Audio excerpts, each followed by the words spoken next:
Hello everyone. आज हम लोग जो करने वाले हैं वो टॉप 20 क्वेश्चंस करने वाले हैं बायोटेक से। हम लोगों ने कल माइक्रोब्स से कर लिए थे, आज हम बायोटेक से करने वाले हैं।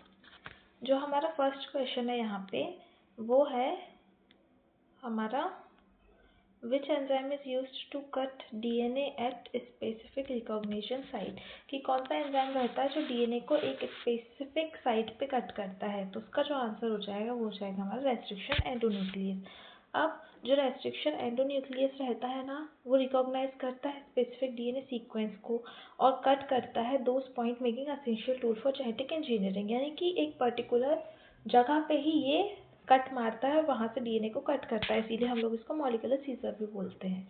अब जो यहाँ पे आपको रेस्ट्रिक्शन एंजाइम के बारे में दिया है कि रेस्ट्रिक्शन एंजाइम जो है ये हमेशा प्रोकैरियोट्स में पाया जाएगा और ये क्या करता है, प्रोकैरियोट्स में प्रोटेक्शन का काम करता है। अब जो हमारा नेक्स्ट क्वेश्चन है वो है हमारा the enzyme used to join two DNA segment is restriction enzyme, DNA ligase, reverse transcription या हेलिकेज, यानी कि एक ऐसा एंजाइम जो दो डीएनए सेगमेंट को जोड़े उसको हम लोग क्या बोलते हैं। तो उसका जो आंसर हो जाएगा वो हो जाएगा हमारा डीएनए लाइगेज। अब जो डीएनए लाइगेज है ये क्या करता है, फॉस्फोडाइस्टर बॉन्ड बना देता है डीएनए के बीच में, जिस कारण से जो शुगर फॉस्फेट बैकबोन की यहाँ पे सीलिंग कर देता है, जिससे कि जो दो डीएनए के बैंड रहते हैं वो एक दूसरे से जुड़ जाते हैं। अब जो नेक्स्ट क्वेश्चन है हमारा वो है which of the following act as a cloning vector, कि इनमें से कौन सा क्लोनिंग वेक्टर की तरह काम करता है। क्या वो राइबोसोम करेगा, एमआरएनए करेगा, टीआरएनए करेगा या प्लाज्मिड करेगा। तो इसका जो आंसर हो जाएगा वो है हमारा ऑप्शन बी, प्लाज्मिड। अब जब हम प्लाज्मिड की बात करते हैं तो ये स्मॉल सर्कुलर डीएनए मॉलिक्यूल रहता है that replicate independently and commonly used to carry foreign DNA into host cell, यानी कि ये प्लाज्मिड जो रहता है वो स्मॉल रहता है, गोल गोल रहता है और ये फॉरेन डीएनए को होस्ट सेल में ले जाने का काम करता है। ये रहा हमारा प्लाज्मिड का स्ट्रक्चर, ये है हमारा इकोलाई का पीवीआर 322। ये बहुत इंपॉर्टेंट डायग्राम है, आपको याद करके जाना है। उसके बाद जो नेक्स्ट क्वेश्चन है हमारा वो है the most commonly used bacterium recombinant DNA technology. इसकी इनमें से कौन सा जो रहता है वो मोस्ट कॉमन है, यानी कि बहुत ज़्यादा कॉमन है जिसको हम लोग यूज़ करते हैं रिकॉम्बिनेशन में। तो वो हो जाएगा हमारा ईस्चीरिया कोलाई है, इसी को हम लोग ई कोलाई भी बोलते हैं। अब ई कोलाई जो रहता है ना, preferred because it grow rapidly, क्योंकि बहुत जल्दी ग्रो कर लेता है, manipulated genetically and biology is well understood और एंड इट्स बायोलॉजी, और इसकी जो मैकेनिकल बायोलॉजी रहती है ना और स्ट्रक्चर वो काफ़ी आसानी से हम लोग को समझ में आ जाता है, इसीलिए हम लोग ई कोलाई का यूज़ करते हैं। अब जो नेक्स्ट क्वेश्चन है वो है PCR, polymerase chain reaction is used for. PCR का हम लोग यूज़ क्यों करते हैं, कि प्रोटीन सिंथेसिस में करते हैं, डीएनए सीक्वेंसिंग, डीएनए एम्प्लीफिकेशन या जीन एक्सप्रेशन के लिए। तो इसका सिंपल जो आंसर है वो है हमारा ऑप्शन सी, डीएनए एम्प्लीफिकेशन के लिए हम पीसीआर का यूज़ करते हैं। अब जो DNA amplification, PCR exponentially increase the number of copies, ये पीसीआर में कुछ नहीं होता है, बट जो हमारा प्रोडक्ट रहता है उसकी कॉपीज काफ़ी ज़्यादा बन जाती हैं, बिलियंस और मिलियंस के टर्म में हम लोग कॉपीज बना लेते हैं हमारे डिज़ायर प्रोडक्ट की, इसीलिए हम लोग डीएनए एम्प्लीफिकेशन के लिए पीसीआर का यूज़ करते हैं। अब जो नेक्स्ट ये हमारा पीसीआर दिया है, पीसीआर के बारे में जैसे कि technique that revolutionize the field of biotechnology is called PCR. ये पीसीआर जो है किसने डिस्कवर की थी, तो कैरी मुल्लिस। ये आपका उसमें बन सकता है फिलिप्स में कि पीसीआर किसने खोजा था, यानी किसने डिस्कवर किया था। तो आप याद में कैली मुल्लिस जो कि एक अमेरिकन बॉटनिस्ट थे। उसके बाद इसमें क्या रहता है, बिलियंस ऑफ कॉपीज बन जाती हैं पीसीआर डीएनए रेप्लिकेशन और लार्ज स्केल, यानी कि इसमें जो डीएनए रेप्लिकेशन होता है वो काफ़ी बड़े स्केल पर होता है। उसके बाद जो नेक्स्ट क्वेश्चन है हमारा which step of PCR involve separation of DNA strand. इनमें से कौन सा स्टेप है जिसमें कि सेपरेशन ऑफ डीएनए स्ट्रैंड, यानी कि एक जो डीएनए स्ट्रैंड रहता है वो दो डीएनए स्ट्रैंड में टूट जाता है। तो क्या वो एनेलिंग या एक्सट्रेक्शन, डीनेचुरेशन या एप्लीकेशन है। तो उसका जो राइट आंसर है हमारा डीनेचुरेशन।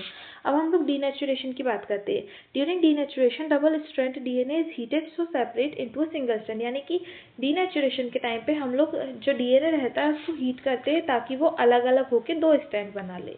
अब यहाँ पे डीनेचुरेशन की प्रोसेस भी दी गई है आपको, जैसे कि यहाँ पे पीसीआर के बारे में बताया गया है। तो ये आपको दिख रहा होगा कि ये पूरा एक स्टैंड है। अब उसके बाद डीनेचुरेशन हुआ तो ये एक स्टैंड हो गया, ये एक स्टैंड हो गया, तो दिख रहा है आपको 2 स्टैंड में टूट गया, तो ये डीनेचुरेशन। उसके बाद एनेलिंग होगा, एनेलिंग होगा, उसके बाद क्या होगा, एक्सटेंशन हो जाएगा, यानी कि नई कॉपीज जुड़ जाएंगी, तो ये एक्सटेंशन, ये हो गया हमारा पूरा PCR। अब जो नेक्स्ट क्वेश्चन है वो है, a bioreactor is mainly used for, जो बायोरिएक्टर रहता है उसका यूज़ हम क्यों करते हैं? क्या डीएनए को काटने के लिए करते हैं, क्या सेल को सेपरेट करने के लिए, लार्ज स्केल प्रोडक्शन के लिए, या डीएनए सीक्वेंसिंग? तो इसका यूज़ हम लोग करते हैं large scale production of biomolecule के लिए।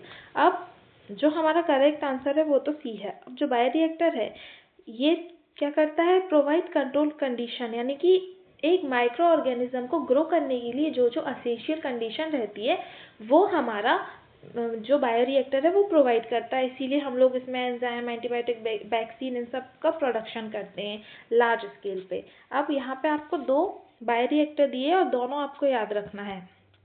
ये देखो, एक जो है हमारा स्ट्रेट टैंक दिया है और एक हमारा सिंपल स्ट्रेट टैंक बायोरिएक्टर दिया है।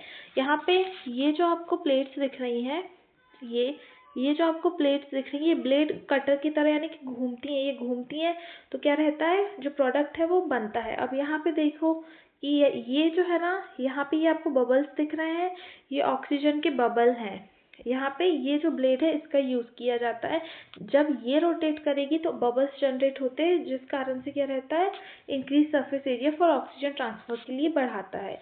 ये हो गया हमारा बायोरिएक्टर। अब जो नेक्स्ट क्वेश्चन है वो है हमारा, in which of the following is a selectable marker gene, which of the following is a selectable marker gene? तो क्या वो इंसुलिन जीन है, एंटीबायोटिक रेसिस्टेंट जीन है, स्ट्रक्चरल ऑपरेटर? तो इसका जो आंसर है वो है हमारा option B, antibiotic resistant gene. अब selectable marker genes help identify host cell that have successfully taken up recombinant DNA. Selectable marker का हम लोग यूज़ इसलिए करते हैं जिससे कि हमें पता चल जाए कि जो हमने ट्रांसफॉर्मेशन किया है वो सक्सेसफुली हुआ है या नहीं, जो हमने जीन डाला है किसी दूसरे सेल में वो उसमें गया है या नहीं, इसको पता करने के लिए हम लोग सिलेक्टेबल मार्कर का यूज़ करते हैं। अब जो लास्ट क्वेश्चन है हमारा इसका ये है कि which method is used to introduce recombinant DNA into host cell, कि इनमें से कौन सी मेथड है जो कि की जाती है कि हम लोग जो हमारा रिकॉम्बिनेंट डीएनए है उसको हमने ट्रांसफ़र कर दिया है होस्ट सेल में। क्या वो ट्रांसक्रिप्शन है, ट्रांसलेशन, ट्रांसफॉर्मेशन है या रेप्लिकेशन है? तो इसका जो राइट आंसर है हमारा वो है हमारा ट्रांसफॉर्मेशन। हम लोग ट्रांसफॉर्मेशन की प्रोसेस के थ्रू ये चेक करते हैं कि जो डीएनए है हमारा रिकॉम्बिनेंट वाला वो गया है या नहीं होस्ट सेल में। अब जो हमारा एक और क्वेश्चन है इसमें कि which vector is commonly used for gene cloning in plant. अब प्लांट के लिए कौन सा वेक्टर का यूज़ करते हैं हम लोग? तो प्लांट के लिए जो हम वेक्टर का यूज़ करते हैं वो एग्रोबैक्टीरियम ट्यूमीफेशियन का यूज़ करते हैं। अब यहाँ पे दिया है कि Agrobacterium tumefaciens, this bacteria naturally transfer DNA into plant cell making it effective for cloning vector. यानी कि ये क्या करता है, ये जो हमारा एग्रोबैक्टीरियम ट्यूमीफेशियन है ये एक नेचुरली ट्रांसफ़र करता है डीएनए को प्लांट सेल में। उसके बाद हमारा जो लास्ट क्वेश्चन है इस चैप्टर का वो है which technique separate DNA fragment based on their size, यानी कि ऐसी कौन सी टेक्निक है जो साइज के बेसिस पे डीएनए बैंड्स, जो डीएनए के अलग अलग टुकड़े हैं उनको अलग करती है? क्या वो पीसीआर है, सेंट्रीफ्यूगेशन, जेल इलेक्ट्रोफोरेसिस, क्रोमेटोग्राफी? तो इसका जो राइट आंसर है वो हमारा जेल इलेक्ट्रोफोरेसिस है। अब जो जेल इलेक्ट्रोफोरेसिस है, DNA fragment migrate through a gel matrix under a electric field separating according to size, यानी कि साइज के अकॉर्डिंग अलग अलग हो जाते हैं डीएनए के फ्रेगमेंट, इसी को हम लोग जेल इलेक्ट्रोफोरेसिस बोलते हैं। अब ये आपको जेल इलेक्ट्रोफोरेसिस का सेटअप दिख रहा होगा। ये जो आपको दिख रहे हैं येलो कलर से, ये क्या है, बड़े बैंड है, तो ये पीछे रह गए, ये भाग नहीं पाए। और ये जो दिख रहा है आपको छोटे बैंड है, तो ये साइज छोटे होने के कारण ये बहुत जल्दी भाग के आगे पहुंच जाते हैं। तो यही हमारा जेल इलेक्ट्रोफोरेसिस। उसके बाद जो हमारा अब हम लोग करेंगे माइक्रोब्स इन ह्यूमन वेलफेयर के question. The plasmid commonly used as a cloning vector in E coli, तो हम कौन सा वेक्टर का यूज़ करते हैं इकोलाई में? जो वेक्टर यूज़ करते हैं वो है हमारा PBr322। अब जो नेक्स्ट क्वेश्चन है कि which bacteria is used to produce BT toxin. BT toxin में से कौन सा बैक्टीरिया बनाता है? क्या वो ईस्टीरिया कोलाई, बैसिलस सबटिलिस या बैसिलस thuringiensis या एग्रोबैक्टीरियम ट्यूमीफेशियम? तो हमें पता है कि जो बीटी टॉक्सिन है वो हमेशा बैसिलस thuringiensis ही बनाता है, जो कि एक सॉइल बैक्टीरिया है। उसके बाद फोर्थ जो क्वेश्चन है वो है हमारा कि which technique is use to amplify DNA. DNA को एम्पलीफाई करने के लिए कौन सी टेक्निक का यूज़ करते हैं? तो हम लोग पीसीआर, पॉलीमरेज चेन रिएक्शन का यूज़ करते हैं। अब जो नेक्स्ट क्वेश्चन है वो है the TI plasmid is naturally found in. जो टीआई प्लाज्मिड रहता है वो किस में पाया जाता है?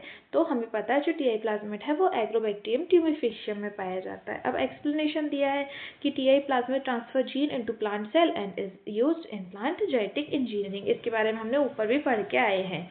उसके बाद जो हमारा नेक्स्ट क्वेश्चन है वो है which marker gene is use to identify transformed cell. इनमें से हम लोगों ने किससे हमें पता चलेगा कि एक सेल में ट्रांसफॉर्मेशन हुआ है या नहीं? तो इसी को अभी हमने क्वेश्चन के फॉर्मेट में किया था, व्हाट इज सिलेक्टेबल मार्कर।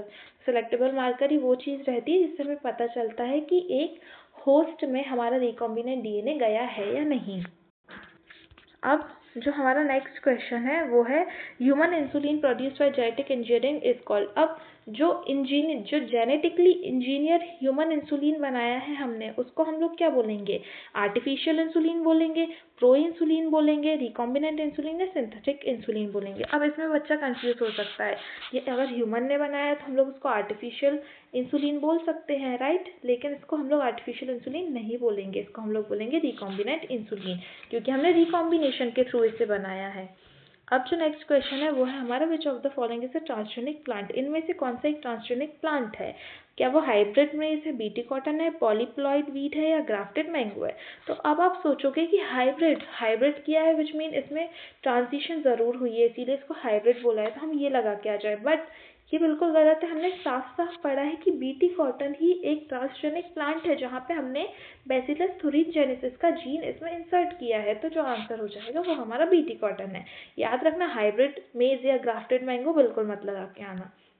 अब जो नेक्स्ट क्वेश्चन है हमारा वो है कि which hormone is produced by recombinant DNA technology. इनमें से कौन सा हार्मोन यूज किया जाता है रिकॉम्बिनेंट डीएनए टेक्नोलॉजी में? क्या वो थायरॉक्सिन है, इंसुलिन है, एडेनाइन है, ईस्ट्रोजन है? तो हमें पता है कि इंसुलिन को हमने बनाया था आरडीएनए टेक्नोलॉजी से, यानी कि रिकॉम्बिनेंट डीएनए टेक्नोलॉजी के द्वारा हमने इंसुलिन को बनाया था। उसके बाद जो नेक्स्ट क्वेश्चन है वो है हमारा which step comes first in recombinant DNA technology. जब हम रिकॉम्बिनेंट डीएनए टेक्नोलॉजी करते हैं तो इनमें से कौन सी पहली स्टेप रहती है जो कि शुरुआती स्टेप रहती है आरडीएनए टेक्नोलॉजी में? क्या वो लाइगेशन है, क्या वो ट्रांसफॉर्मेशन है, क्या वो आइसोलेशन ऑफ डीएनए, क्या वो जीन एक्सप्रेशन है? तो कुछ भी चीज़ अगर हम शुरू करें सबसे पहले हम क्या करेंगे? आइसोलेशन करेंगे, मतलब उसको अलग करेंगे, उसको सिलेक्ट करेंगे कि हमें ये वाले चीज़ करना है तो हम इसको अलग करते हैं बाकी सबसे। तो जो फर्स्ट स्टेप है वो है हमारी आइसोलेशन ऑफ डीएनए। अब जो नेक्स्ट क्वेश्चन है वो है हमारा ELISA technique is mainly use for. ELISA क्यों यूज होती है? डीएनए सीक्वेंसिंग के लिए, प्रोटीन सिंथेसिस या डिसीज डायग्नोसिस या जीन क्लोनिंग के लिए? तो हमें पता है एलाइजा जो है वो डिसीज डायग्नोसिस के लिए यूज की जाती है। इससे हम लोग एड्स का पता भी लगाते हैं एंटीजन एंटीबॉडी के कारण। और उसके बाद आ जाएगा इसमें एलाइजा में ये दिया है कि एलाइजा डिटेक्ट एंटीजन और antibody commonly used in HIV test, यानी कि एचआईवी टेस्टिंग के लिए इसे यूज़ किया जाता है। फिर जो नेक्स्ट है वो है which organism is called a biofactory. इनमें से कौन सा ऑर्गेनिज्म बायोफैक्ट्री कहलाता है? क्या वो वायरस है, क्या वो बैक्टीरिया है, क्या वो ट्रांसजेनिक ऑर्गेनिज्म है या वो फंगस है? तो इसका सिंपल आंसर है कि वो हमारा ट्रांसजेनिक ऑर्गेनिज्म होता है। और फिर ये था हमारा इस पूरे जो टॉप एमसीक्यूज थे उसका लास्ट क्वेश्चन। आई होप आपको समझ में आया होगा। अगर चैप्टर जो एक्सप्लेनेशन है वो समझ में आया हो तो प्लीज़ सेव कर लेना वीडियो को और एग्ज़ाम टाइम पे देख लेना, क्योंकि ये एमपी बोर्ड के एग्जामिनेशन के लिए बहुत इंपॉर्टेंट है। Thank you for watching.